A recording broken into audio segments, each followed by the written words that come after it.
Okay, hi everyone.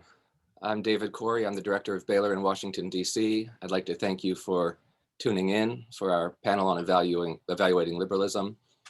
Our panelists, you can see their introductions on the landing page for this event, but I just want to mention that we're here with Kristen Johnson from Western Theological Seminary, and with Sam Goldman from George Washington University, and with Bill Cavanaugh from DePaul. And this event is part of a series that's really the first in a partnership that we've started with the Institute for Human Ecology at Catholic University, and we thank our partner institution for helping to support and make possible this program.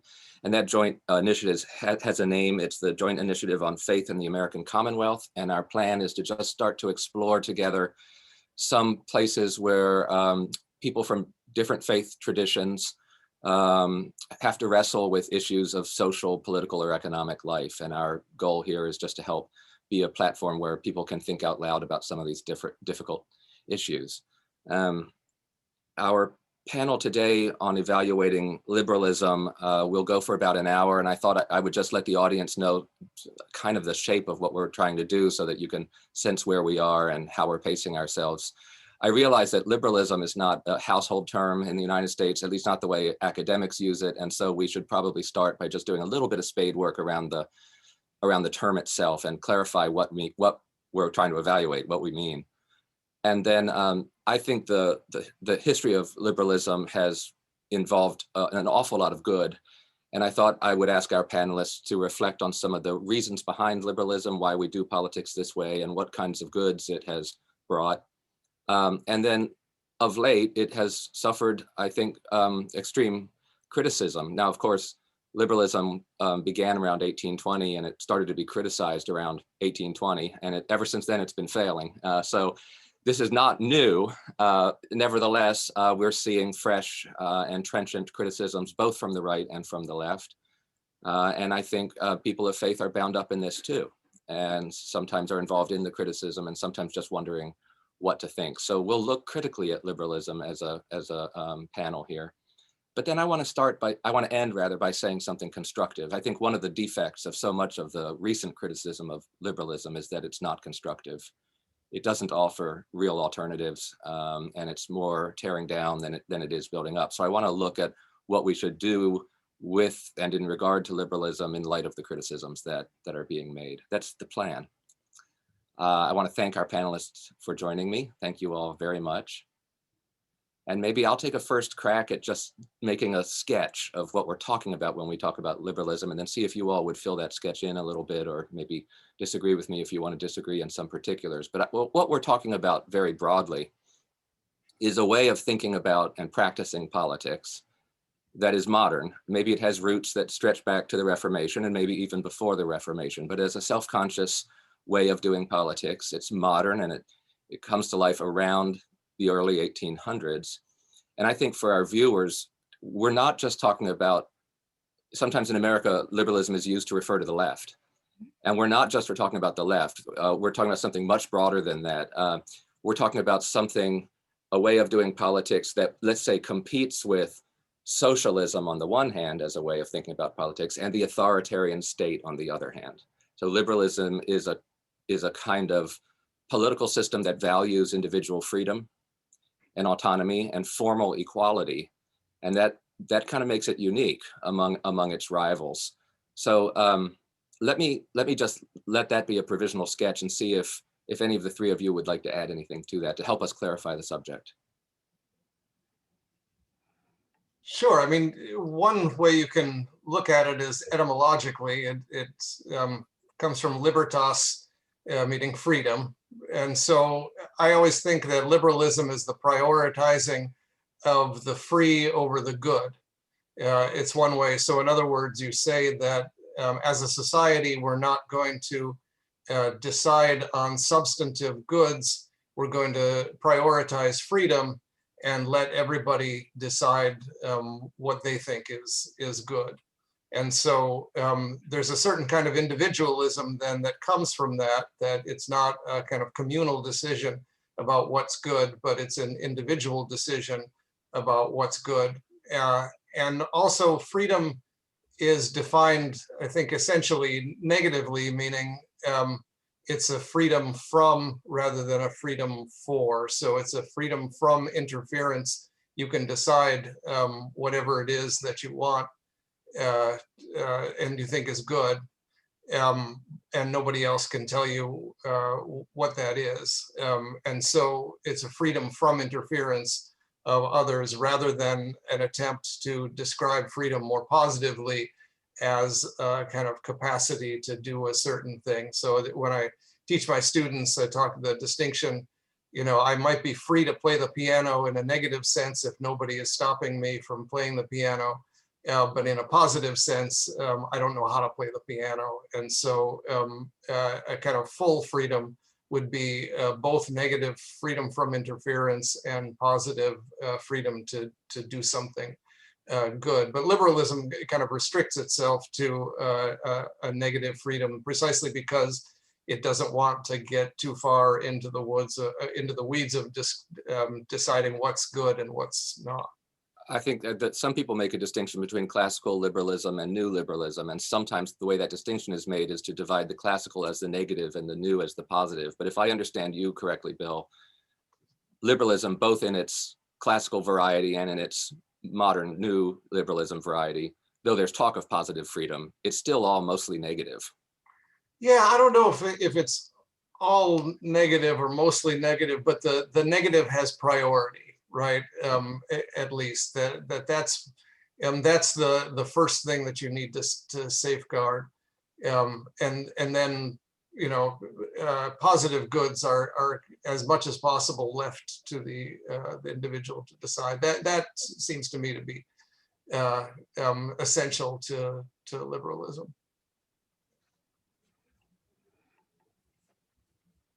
Kristen? I think just to add that there are a lot of different ways that term has been used over time, and you were starting to point to that, David, even with the classic versus new.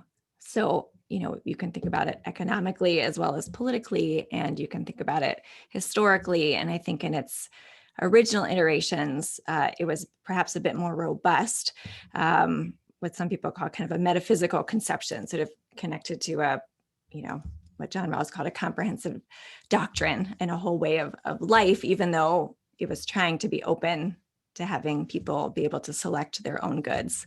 And over time, there's been an effort to say, oh, we are increasingly pluralistic and we need more and more space for people to be able to pursue their own visions of the good. But its origins do lie in kind of a more robust tradition. And that's perhaps one of the tension points that we'll want to talk about in a few minutes.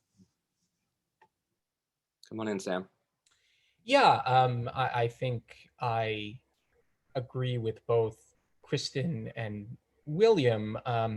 What strikes me in William's formulation is his suggestion that in liberalism, the free has priority to the good. And that's certainly true of some forms of liberalism. One of the things that's important to emphasize is that we're talking about a family of approaches to politics, not a single doctrine. And there's variation within that family, just as there is within a human family. But I think that for many members of the liberal family, it's not so much that liberty is prior to the good as that liberty is part of the good. In other words, the claim is not simply that it's difficult to resolve collectively decisions about how we should live and the ultimate purposes of human existence, but that there actually is value in allowing human persons, individual persons, to decide for themselves about the broad contours of their lives, and that even if they sometimes make mistakes, allowing them to choose for themselves and to pursue their own goals is an element of their inherent human dignity. And protecting that dignity is good. It is part of the good. Again, even when it leads to mistakes inconveniences and challenges. Yeah, I find that really helpful, and thank you all. Maybe one last way we might be able to get a handle on this thing, liberalism, is just quickly to relate it to progressivism and conservatism. And I'll try a theory on you and see if you buy it, but feel free to reject it or refine it. The way I'm understanding liberalism, most progressives are liberal. They're a version of liberalism, and most conservatives are also liberal. Maybe they would disagree on how they want to adjust some of the rawness of a kind of natural liberal order, conservatives wanting to attenuate some of the ways in which liberalism tends to undercut associations, for example, associational life, and progressives may be wanting to attenuate the tendency towards wealth inequality. But basically, progressivism and conservatism in America, at least, are versions of liberalism. And that's what I want the audience to understand. If you guys are going to let me get away with this, that's what I want the audience to understand. And that to break out of the liberal mold, you really have to break out on the right to something called reaction, which is rejecting the modern liberal project in whole or in part. And on the left, you'd have to break out into some direction, maybe in the direction of socialism or some kind of collectivism. How does that sound? I'm hoping those aren't the only two possibilities, or I guess three possibilities. One is just call yourself a liberal, one is to call yourself a socialist, and the other is to call yourself a reactionary. I think want to stake out some other sort of territory, but we'll get to that when we talk about the more positive aspects later on.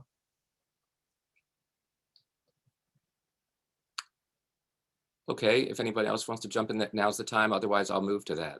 Yeah, I think you're mostly right, David, when it comes to the American political tradition, which I think is not exclusively liberal, as is sometimes claimed, but is distinctively liberal, in that liberalism of some form is the central current, and the alternatives to liberalism are tributaries that run alongside it, rather than comprehensive alternatives. That's not true in Europe. Even in European societies such as Britain, that do have strong liberal traditions, their liberalism is one option among several, whereas here it seems to be the core, which is confronted by these fringes. That said, I would challenge your description of the right-wing or conservative alternative to liberalism as reaction. That's certainly one form, but there is an American tradition of a kind of communitarianism or republicanism, often strongly infused with theology and religious traditions, that I would say is not liberal in its premises, but is not socialist and is also not a form of reaction. Yeah, thanks, Sam. I think that's part of what I was trying to push back on as well.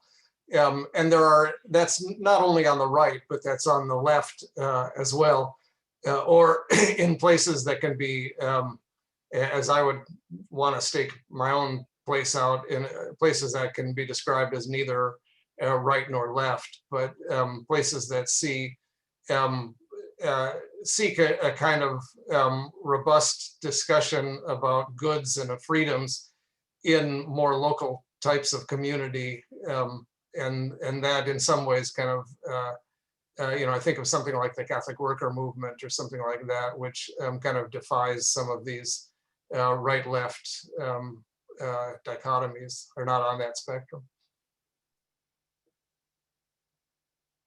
Well, that's very clarifying. Thank you. Let's start to be a little bit more normative and look at what liberalism has been like historically for us. and focusing initially on sort of its rationale and why we would want to live in a regime that regards freedom as a good, both intrinsically as well as an instrumental good towards other things that we value. We might look at its economic aspect as well. People frequently fold liberalism into so that it includes economic freedom, and then it starts to blur into what we talk about when we talk about capitalism. But let me just open the mic up for folks to reflect a little bit on some of the benefits and advantages of liberalism.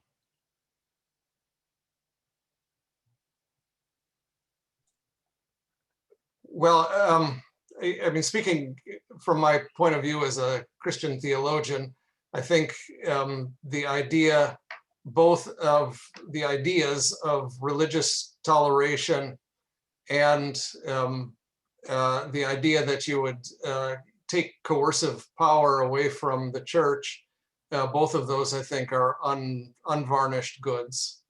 And that's from the point of view of the church itself. Being separated from coercive power, I think, was a really positive thing. So the separation of church and state does not necessarily mean the separation of religion and politics. I think that's another question, but the separation of church and state is, to me, a good, unqualifiedly. Kristen, I wonder if you might say a little bit more about pluralism, because you mentioned it, and it strikes me that one of the things that recommends liberalism is it's a way of managing our affairs in a pluralist society without coming to fisticuffs.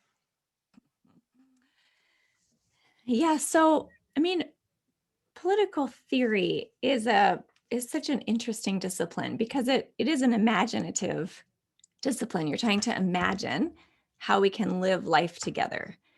And liberalism represents an attempt to imagine, one way to imagine how do we live together. And I think it's easy to critique it. And I'll admit, when I go back and look at my early writings on this, I'm more on the critical than the appreciative side.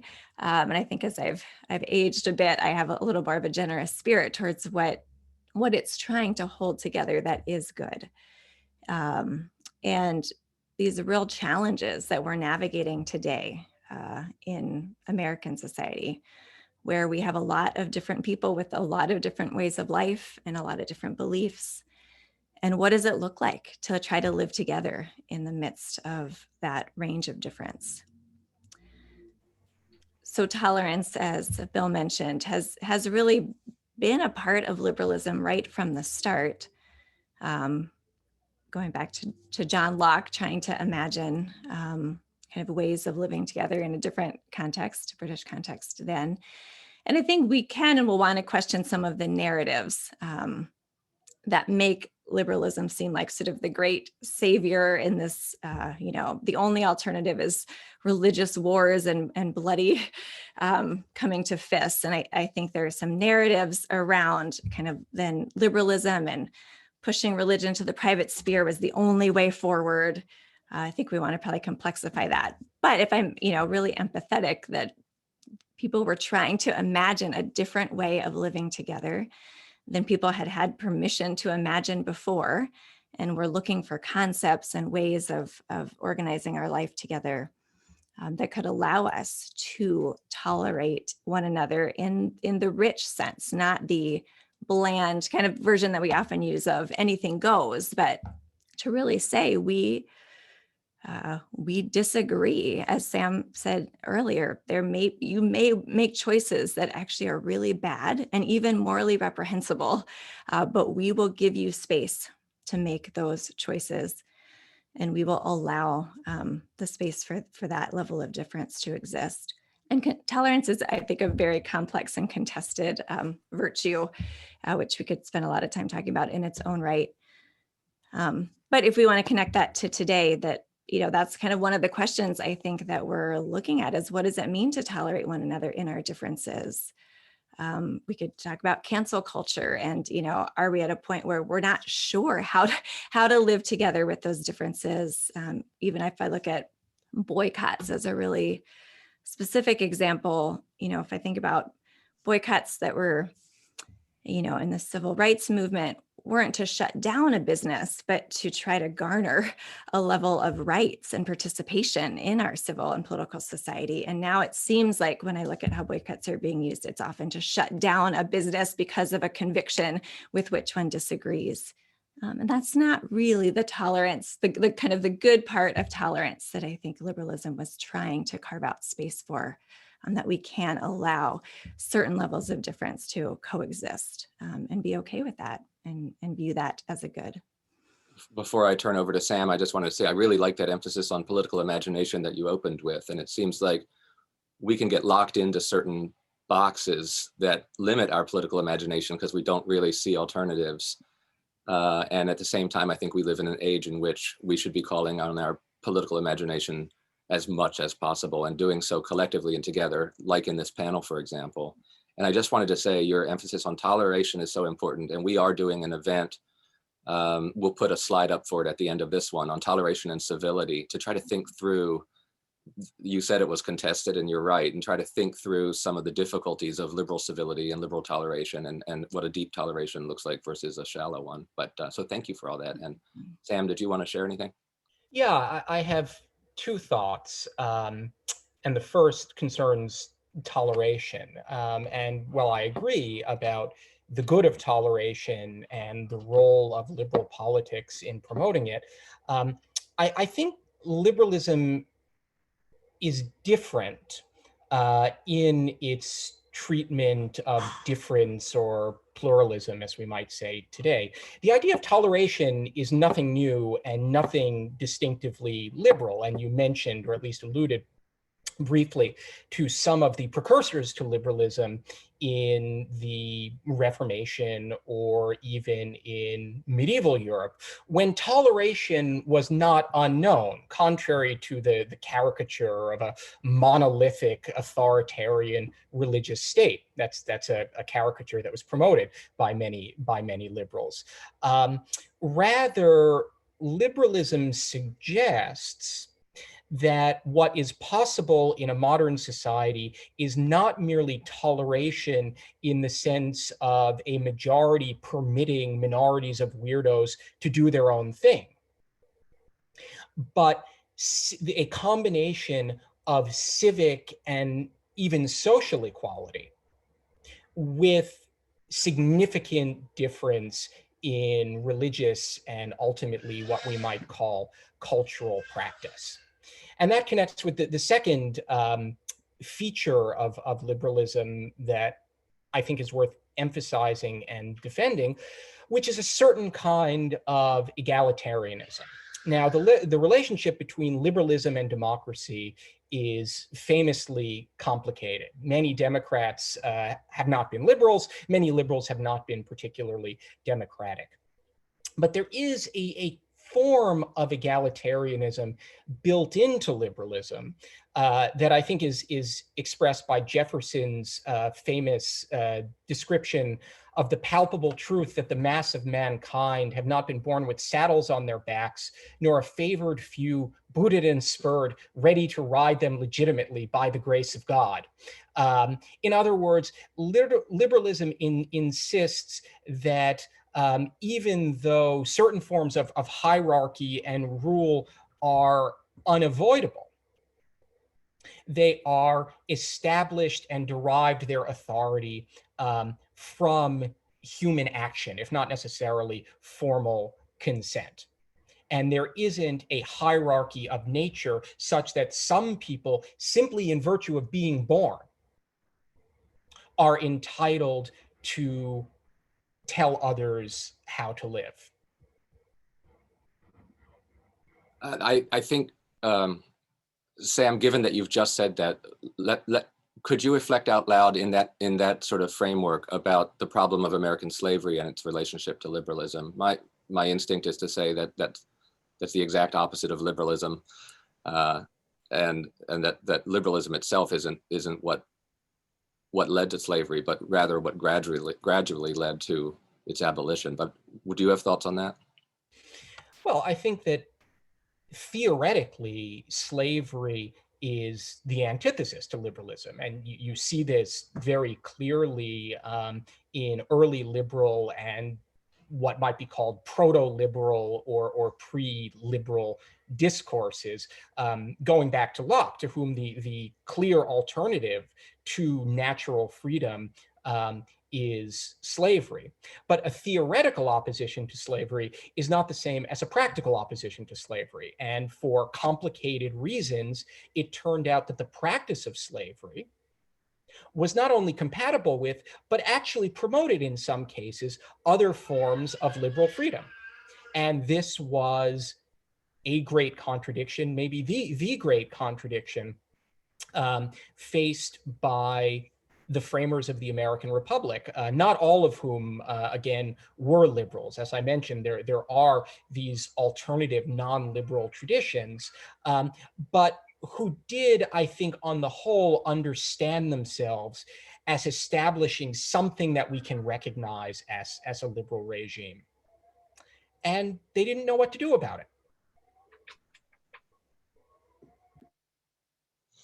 Just shifting gears slightly, what about the economic dimension? How do you all think about, are there discernible economic benefits to liberalism, or would you associate those with liberalism? And, you know, in my own thinking, I think economic prosperity is not an absolute good. There are things that happen with economic prosperity that there's not a linear relationship between economic prosperity and human happiness or flourishing, and as far as I can tell. But have you given thought to liberalism as a unleashing of human energy, or how do you think about that?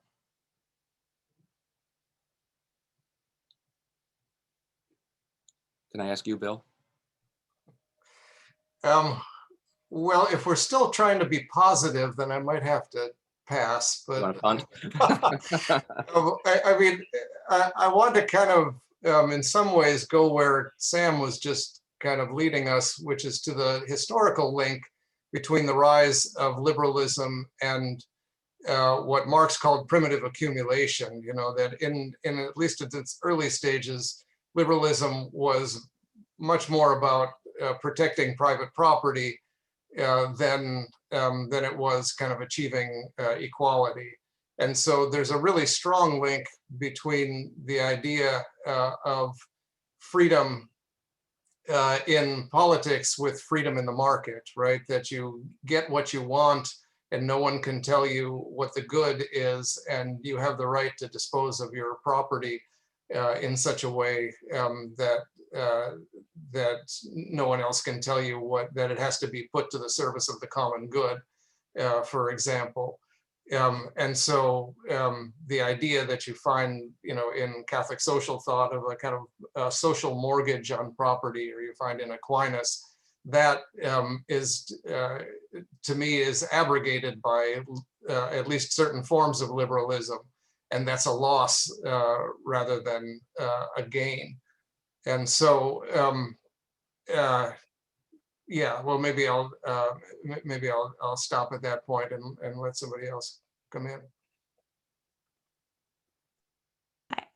I think I was struggling similarly to Bill. I mean, you can certainly see, if we use Bill's earlier language of freedom from, that there is sort of in the economics, the freedom from being told how to use one's property, and kind of that thread. There's an interesting little Atlantic piece on sort of the history of the word liberalism, and it has a lot of pre-political meanings, but then in the late 1700s, it starts to have more of a political and economic use. So before the 1800s that you mentioned, David, there's sort of the William Robertson historian, and then Adam Smith is sort of the next big figure to use the term and use it in some slightly newer ways to argue for sort of the freedom, laissez-faire economics, you could say. But I think what I've tended to think more about, and this would probably segue us to the next section, is, you know, what are the ways in which liberalism forms and shapes us, even despite its perhaps stated intention not to.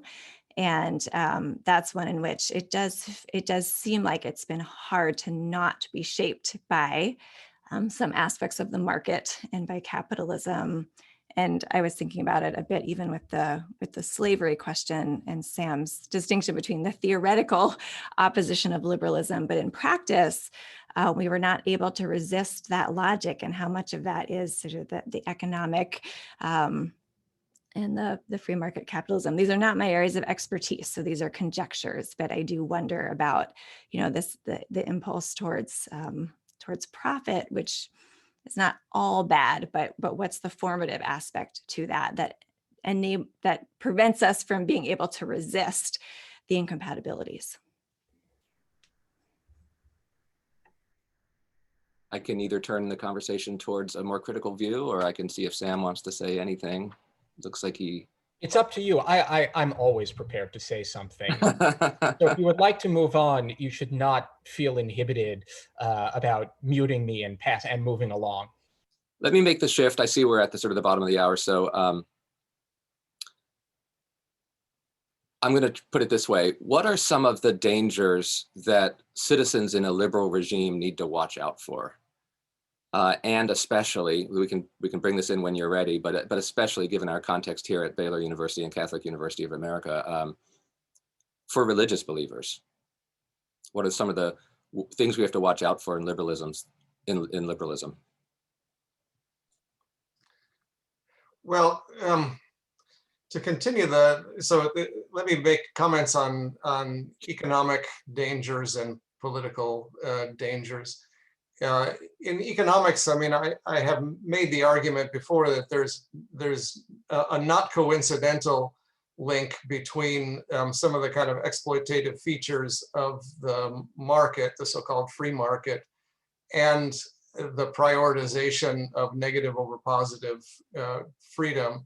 So if you follow Milton Friedman and define market transactions as free as long as they are mutually voluntary, then you kind of rule out using certain criteria of goods to judge those transactions. So if someone takes a job for 30 cents an hour in a factory in Honduras, and they know what they're getting into, then the transaction is free. And so my question is, so oftentimes this becomes a kind of ideology that what we call freedom is not fully free, but is just a kind of disguised form of slavery. And that in order to judge when an economic transaction is truly free, you need to have some kind of positive criteria. And so one of the dangers then is that we ignore these kind of real deep conversations about what actually helps people flourish, and we just declare something to be free as long as there's no government interference in it. Part of the political dangers, I think, especially for people who consider themselves religious, is the way that religion is defined and in some ways created by liberalism. And so I wonder if what it means to be religious is to choose, at least under our current regime, it's that the individual gets to decide what's true and what's not true about the universe. It has certain corrosive effects on communities. And I think, David, you referred to this before. There's this interesting work that Tissa Wenger has done on the Pueblo Indians and the idea of religious freedom. The government tried to shut down their dances in the 1920s. And although they had no concept of religious freedom or the concept of religion as something separate from the rest of their lives, they were convinced by white lawyers to invoke this principle of religious freedom to protect their dances. But once they did that, then people within the community started invoking that principle to opt out of the dances and out of communal life. And so it's this two-edged sword. And I think religious freedom in some ways has some of the same kinds of dynamics that we need to be careful about. Once you kind of prioritize the freedom of the individual, then these other kinds of richer communal life can oftentimes be eroded.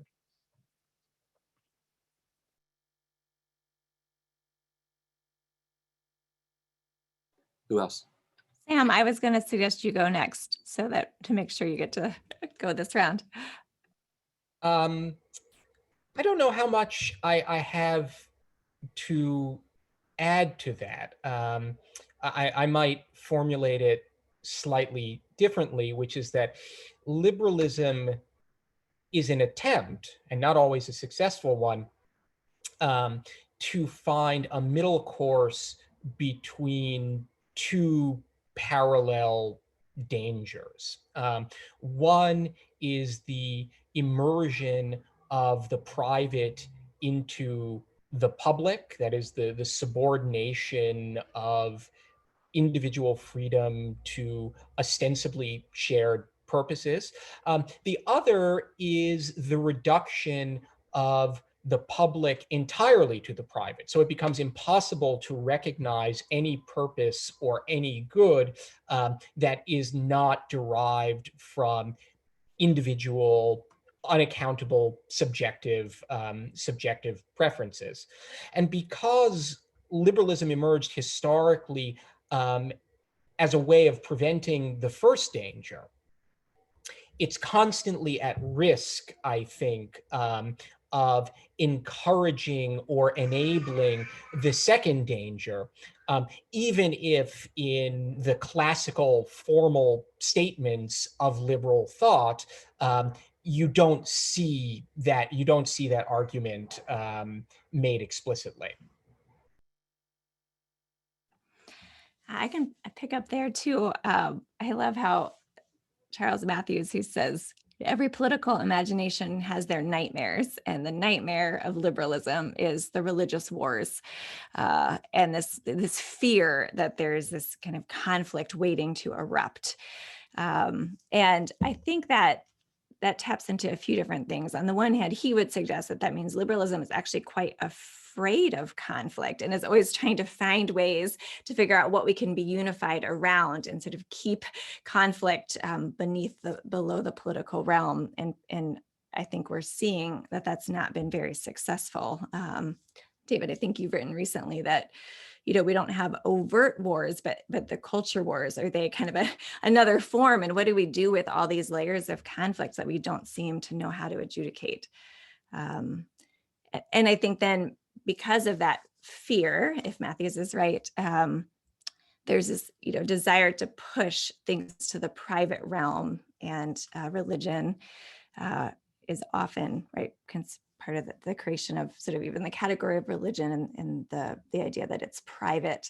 And what does that mean? I mean, what does it mean for these faith traditions, which are actually quite communal and social, to be private? What space are they given? And then how were they then transformed because of this political imagination? So I've heard that, the term the melting pot, which we like to think we are, but I've heard someone say, is it really more the transmuting pot, that to be able to thrive here, it really does require some substantive change to the core of some of our traditions.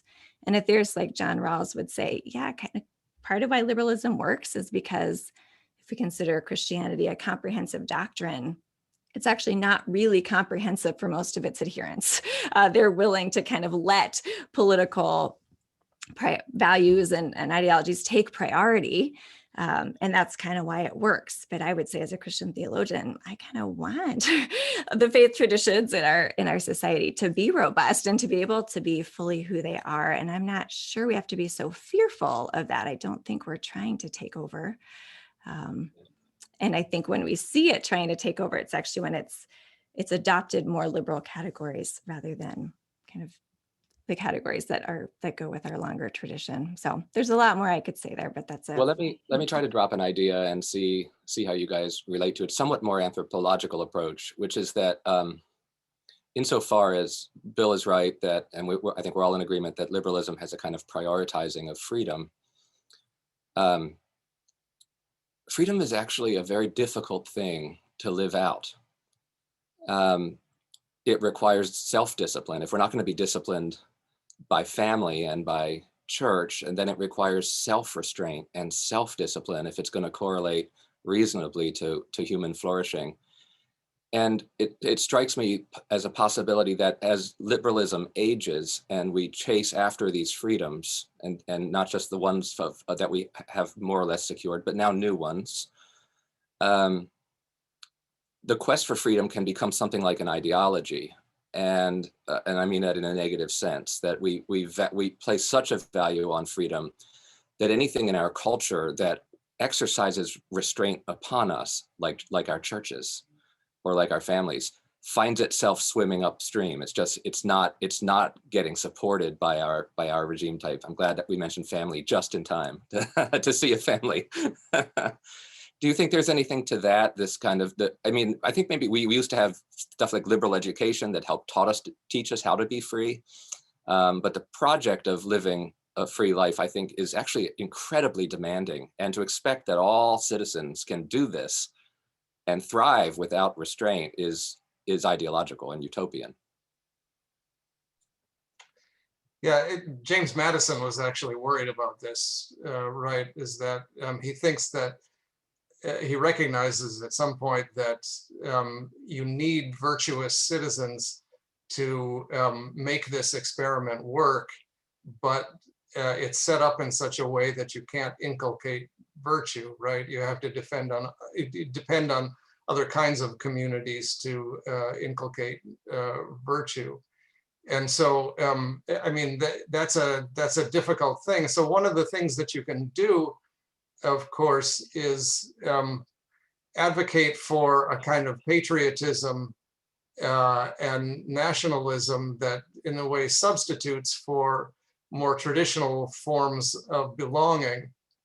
And the danger then becomes, I'm writing a book on idolatry now, the danger then becomes that that you make a god out of the nation, or a god out of the nation state. And so once you've kind of made freedom the ultimate good, and the protection of freedom, a kind of contentless freedom as the ultimate good, then that becomes what you kill and die for, and it becomes a new sort of perverse God. And that, especially for people that believe in a real God, is a real and present danger, it seems to me. And the resurgence of nationalism today, I think, shows that this is difficult. One of the kind of primary things that we need to be concerned about. David, your comment makes me think of what I would call the aristocratic or elitist strand that's built into liberalism. And I quoted Jefferson as an egalitarian earlier, but Jefferson was also a theorist of what he called the natural aristocracy. And what I think he was getting at, beyond the specific context of that claim, is that a free life is really hard and demanding, and it, as we like to say these days, privileges people who have certain virtues, certain habits, and certain resources that in many cases they've required through no merit of their own. So at the same time as there is within liberalism a commitment to a sort of formal egalitarianism, there's also a tendency to reward only a certain kind of people and arguably a small minority of people.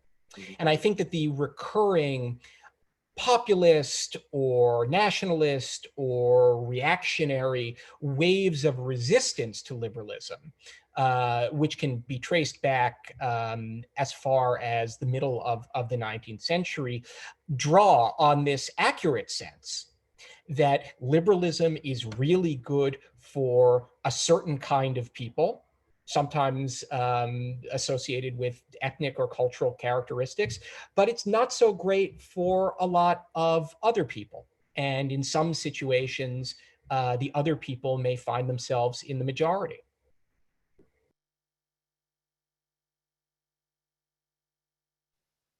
Kristen, I'm happy to hear from you. And then I think what we might try to do is, and I think William already got us started, is try to think about what we do about these defects. I mean, do we tear it all down? And that is a sentiment that's in our society sometimes today, or do we try to mend and reform?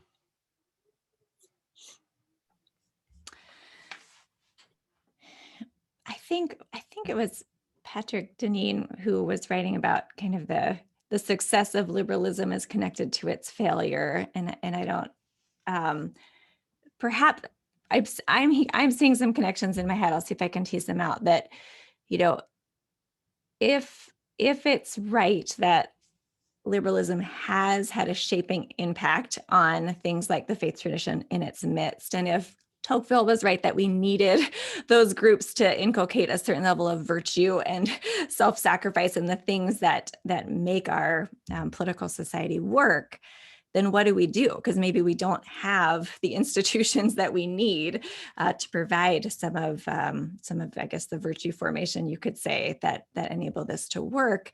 And is that kind of built into liberalism, or just a certain interpretation or a certain way it's played out that's not inherent, so that we can reform it rather than having to jettison it wholesale? So I think in my 20s, if I'm honest, I went to DC. I discovered a level of political conflict that seemed to be a big cause for concern. I went to study that, and I had grave concerns about the American experiment and whether we had the kind of philosophical sources to hold us together, as well as sort of the practical resources. And probably, I worked with James Davison Hunter on a book called The Death of Character, and I always think maybe in my early 20s that that was more shaping than I realized. Can we find the resources we need? But then in the years since, right, we've seen this trickle down of political and cultural conflicts, so that it's so pervasive.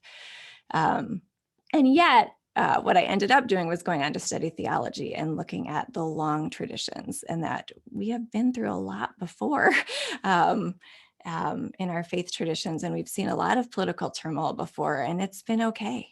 So I kind of tend to have this sort of more long-term hopeful perspective, even in the midst of my concerns. So I think, to the extent that, if I want to try to make the constructive turn, to the extent that I think our faith traditions have been and actually can be compatible with a wide range of political theories.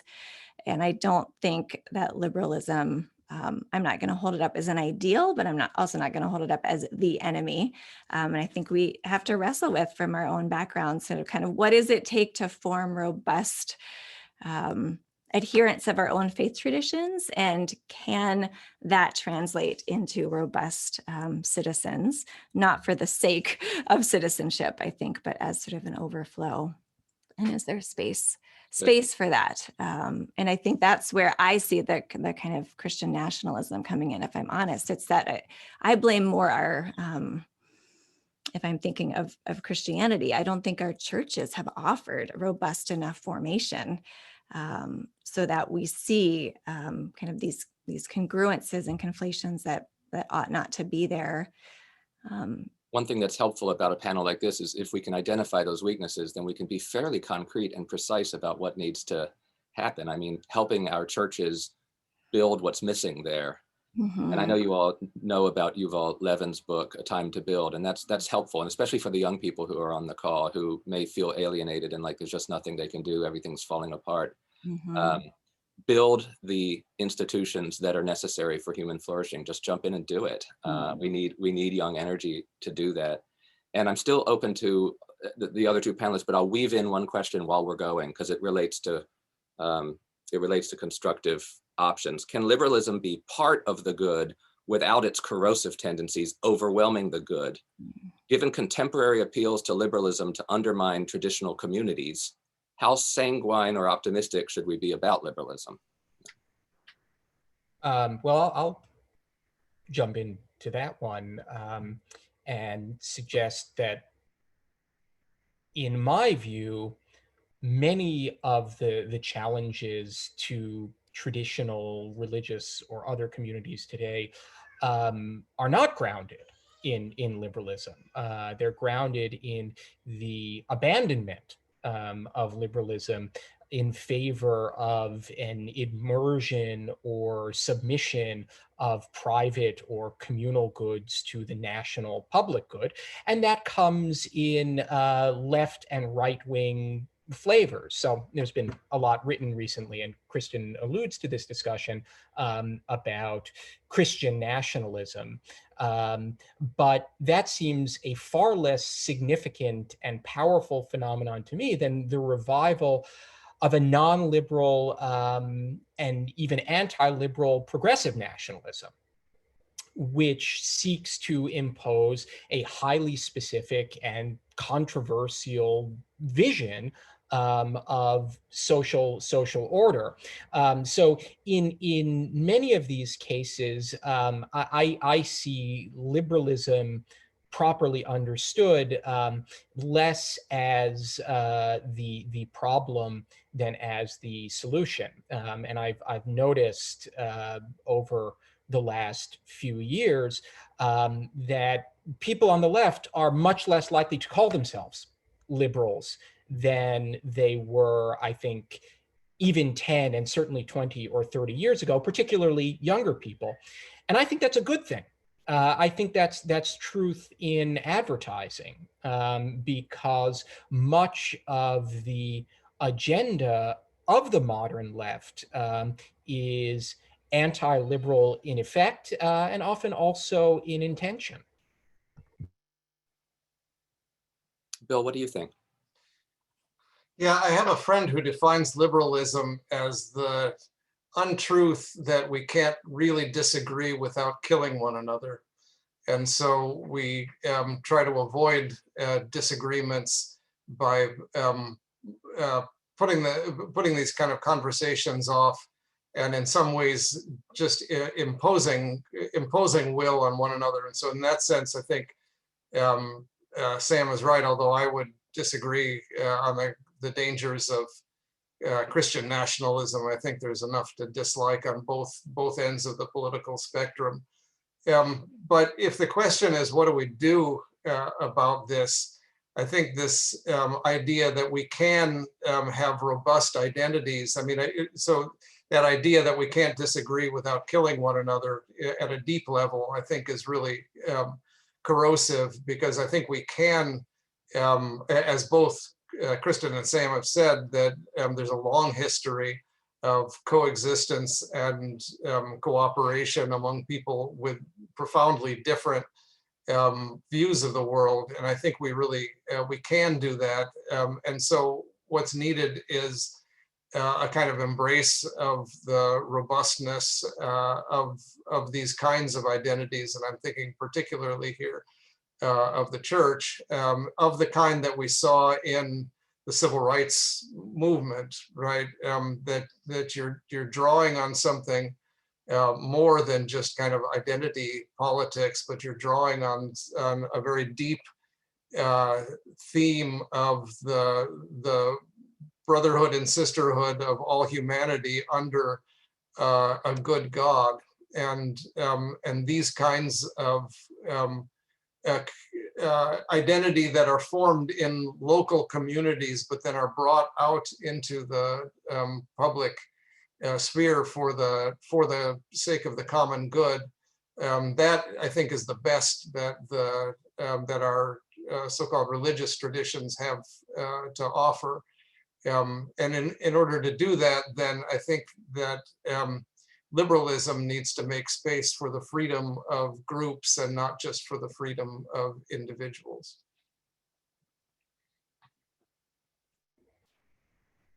I'm going to take an audience question and start to do that a little bit now. How might one distinguish between ordered liberty and disordered freedom? Are first principles not necessary? And if there's no agreement on first principles, is liberty simply disordered and open simply to power?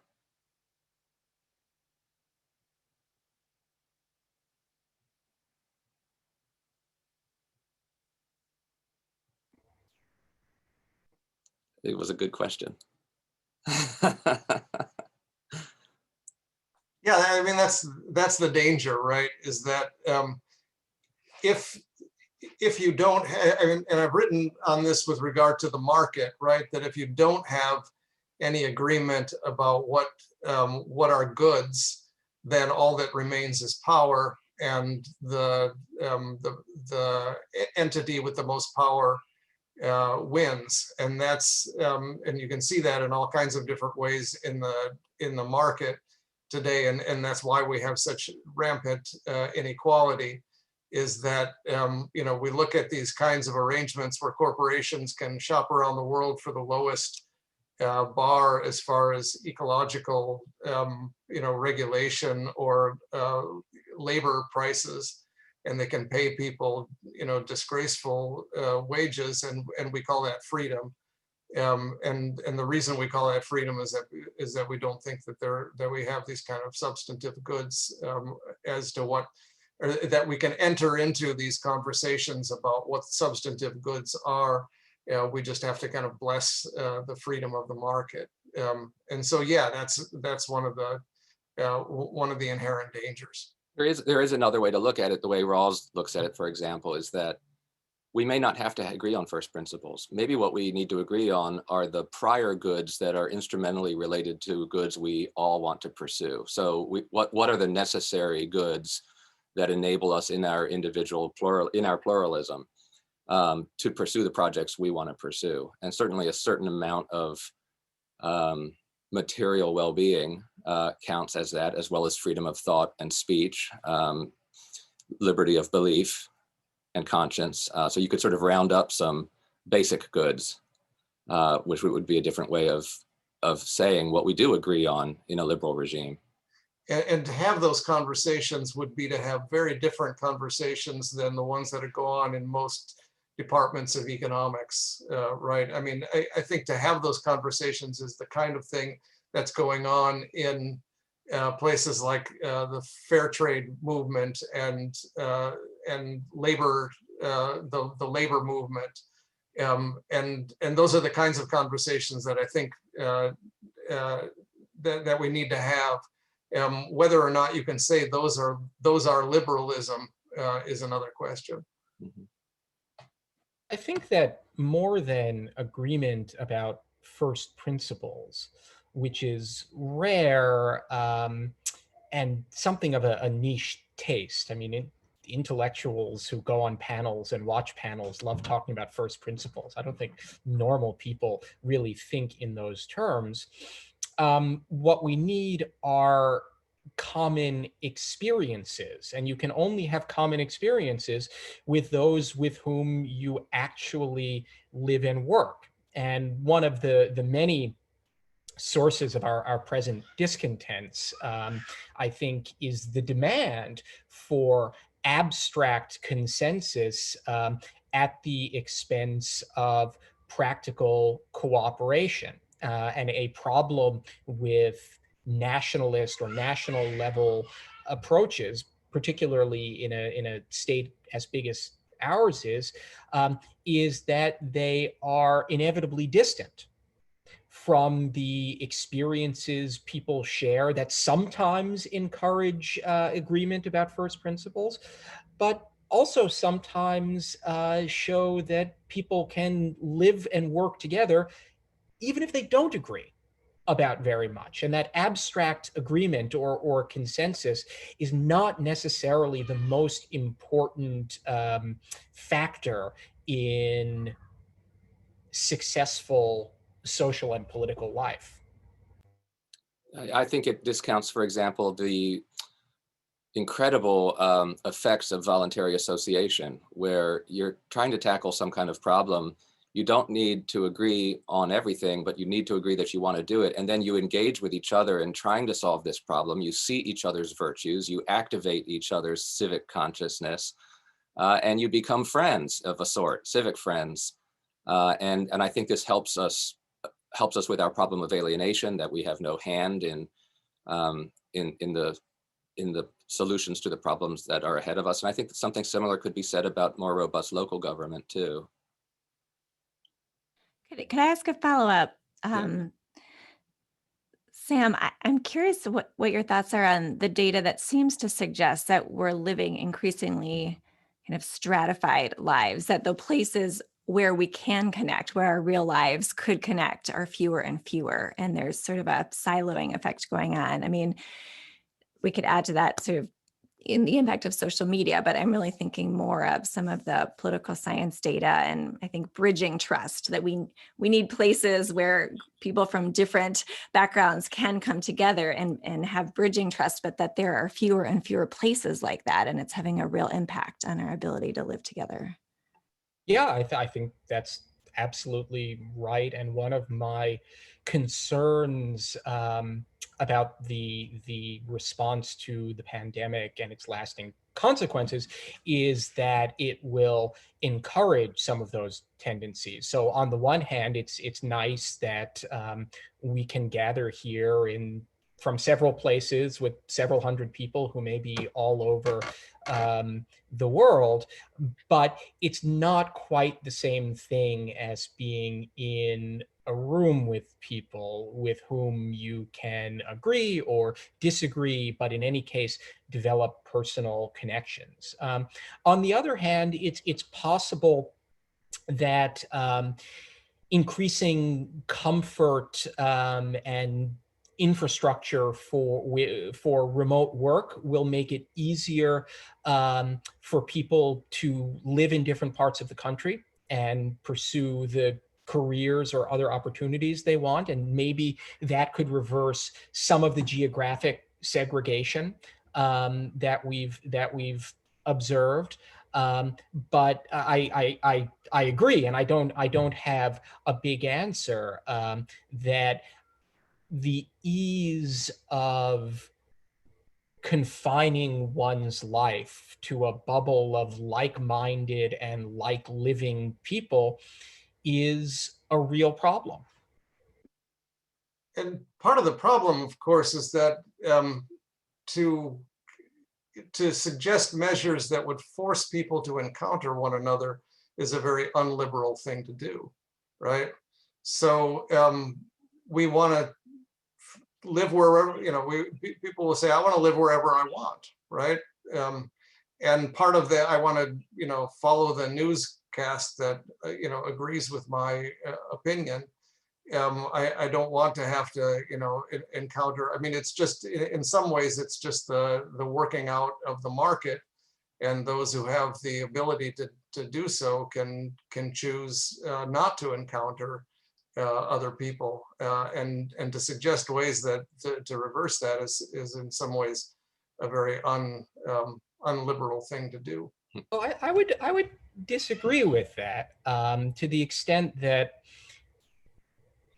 at least some of the causes of geographic segregation, again, are not liberal or simply the action of the market, but illiberal.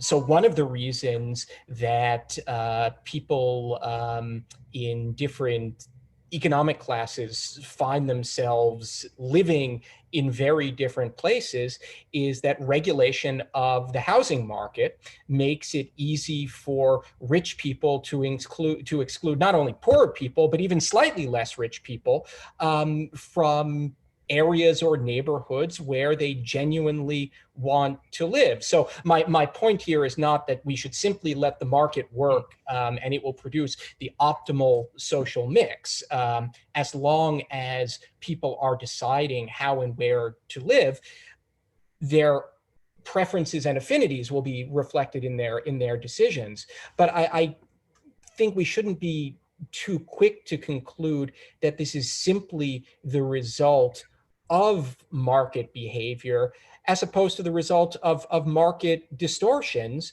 that often derive their support from the interests of the richest and most powerful members of society.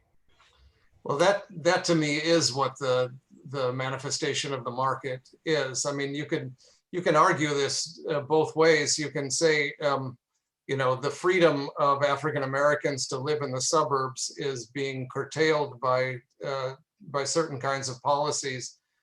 Trump was making the argument that the freedom of white people in the suburbs to to have the kind of communities that they want, which exclude people of color, is a manifestation of freedom. I mean, part of the problem, of course, is that in a lot of ways, liberalism for a liberal is things that we like, and liberalism for someone who, and vice versa, right? That whatever we don't like is then called something else besides liberalism. But it seems to me that it's entirely within the logic of liberalism to say that people should be able to live wherever they want, and that includes segregated and gated communities, and that to me is a problem. Yeah, although here the distinction between negative and positive liberty, to which you alluded at the beginning of our discussion, might be useful. It's one thing to say you possess negative liberty in the sense that you can buy a single family house on a large lot if that's what you want.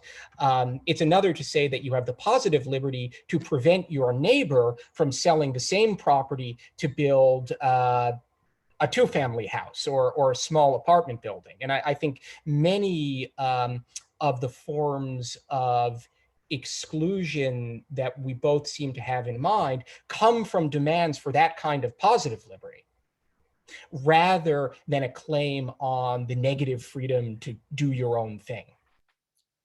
Let me let that stand and put one more question to you all. I want to be respectful of our viewers' time, even though it has hovered around 200 to 250 for this whole conversation. And so I'm grateful for those who have been able to join us, and I hope you have liked what you've heard here. Once social media was broached, we got a cluster of questions on social media. So,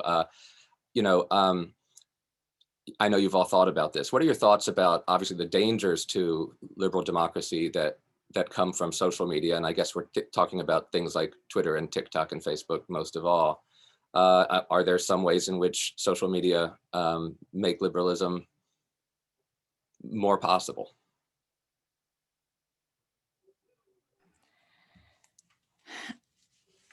I know that was the hope. And I do, again, as I said earlier, like to be hopeful, but as I'm doing just a little kind of entry level understanding of kind of the inner workings of social media, it does seem like there are some challenges. I'm thinking of some of kind of the algorithms that we're learning that have been used by places like YouTube, so that once you start watching a kind of video to keep your attention, again, perhaps because of market forces, right, that their desire is to keep your attention and keep you engaged. And they do that by recommending more and more videos. I think the rabbit hole is sort of the term that's being used, right? That really do shape people. So then we're back to that formation question that seem to be perpetuating the silo effect that we were talking about a few minutes ago, rather than enabling us to come together. So I do want to believe it's possible. It just seems like in the actual deployment and some of the realities that companies need to attend to or are attending to, I guess we could debate whether they need to, it seems like it's not providing what we had hoped. I just read Shoshana Zuboff's book about surveillance capitalism, and it's a profoundly depressing book about the way that our data is kind of being harvested and used for profit. So I'm kind of a pessimist on these things too. I mean, in some ways, social media is very democratic, but in other ways, it's because anybody can say anything and consume whatever they want. But in some ways, that's corrosive of democracy because of the kind of siloing that Kristen has talked about. I'm sorry, Sam. I think I interrupted. No, not at all. I was just going to express the possibly unpopular opinion that cable news is much worse than social media. I don't disagree with any of the criticisms or concerns that you've expressed, but as you've both acknowledged, social media also has real benefits, or at least potential benefits that have to be balanced against these risks. Cable news, in my opinion, has only disadvantages with no benefits whatsoever. So I'm much more worried about that influence than I am about Facebook or Twitter. The social media question just seems to me to underscore everything we've been saying. I mean, it is possible to exercise self-restraint with respect to social media, but it's hard because it's a freedom that's unrestricted and has been given to us without restrictions. And it's hard because we learn self-restraint in the school of virtue that is places like our families and our liberal education and our churches. And those, as Kristen has said, those places are not perfectly stepping up to the job of educating in the way that we would need to be educated to live in a world that is as free as it is in fact. And so, go ahead, Sam. Yeah, somebody has been writing, and I wish I could remember the name so I could give proper credit. But if you Google it, you can probably find the source. Maybe what we really need in this regard right now is a 21st century counterpart to one of the great efforts of 19th century classical liberal association, which was the Temperance Movement, which was precisely about cultivating self-discipline in the face of temptation, not merely on an individual level, but through association and formation. The temperance movement gets a bad rap now because of the way the politics of prohibition played out, and we can argue about that. But I think that's actually a useful model of citizens confronting a problem of social corruption and individual temptation, and trying to figure out what they could do about it together without recurring immediately or relying entirely on government, on the force of government. I think your bid for presidency is ruined. You'll never have a successful platform there, Sam. But I like it. I like the private association aspect of it, the voluntariness of it, and the recognition of the problem and the effort to use associations to remind people about virtue. I want to thank you all. This has been a terrific panel. I think very deep and reflective. We covered a wide range. It wasn't despairing, but it wasn't blindly optimistic either. And so thank you all for your time and for your insights. And Baylor in Washington thanks you, and Catholic University of America thanks you. I want to also say thank you to the participants for the patience and the time to tune in. And that concludes our program. Thanks, David. It's enjoyable.